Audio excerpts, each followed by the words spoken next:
സങ്കീർത്തന പുസ്തകത്തിൽ പറയുന്നു, അവൻ ആറ്റരികത്ത് നട്ടിരിക്കുന്നതോ തക്ക കാലത്ത് ഫലം കായ്ക്കുന്നതോ ഇലവാടാത്തതുമായ വൃക്ഷം പോലെയും ഇരിക്കും. ഇതിന്റെ ഒരു ഞാനിത് പഠിച്ചു കഴിഞ്ഞപ്പോ കർത്താവ് എന്നെ കാണിച്ചത് എന്താണെന്നറിയോ? മരത്തിന്റെ വേര് എപ്പോഴും ആഴത്തിലാണ്. മരത്തിന്റെ വേര് എപ്പോഴും ആഴത്തിലാണ്. മുകളിലുള്ളത് പോയാലും ഈ വേര് ആഴത്തിലുണ്ടെങ്കിൽ, ഈ വേര് ആഴത്തിലുണ്ടെങ്കിൽ എത്ര അഴുകിയാലോ എത്ര പഴുകിയാലോ നീ ഫലം കായ്ച്ചിരിക്കുക.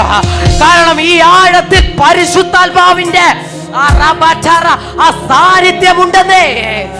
ആ പരിശുദ്ധാത്മാവിന്റെ സാന്നിധ്യമുണ്ട്.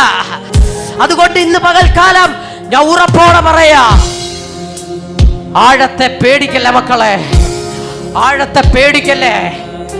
ആഴം നിനക്കായി വെച്ചിരിക്കുന്ന അനുഗ്രഹമാണ്. ഈ ആഴത്തിൽ നിനക്കൊരു അനുഗ്രഹം വെച്ചിട്ടുണ്ട്. ധൈര്യത്തോടെ ഭീതിപ്പെടുത്തുന്ന ആത്മാക്കളെ, ഭീതിപ്പെടുത്തുന്ന ഇരുട്ടിനെ ഇത് വിശ്വസിക്കാൻ കഴിയുന്നവര് കരങ്ങളെ അടിച്ച് സ്വീകരിച്ചോളാം. ഭീതിപ്പെടുത്തുന്ന ഇരുട്ടിനേക്കാൾ ധൈര്യപ്പെടുത്തുന്ന വെളിച്ചമായ കർത്താവ് നിങ്ങൾക്ക് വേണ്ടി പ്രവർത്തിക്കുകയാണെന്ന് പറയാ. എത്ര പേരതിനെ സ്വീകരിക്കുക, എത്ര പേരതിനെ ഏറ്റെടുക്കോ?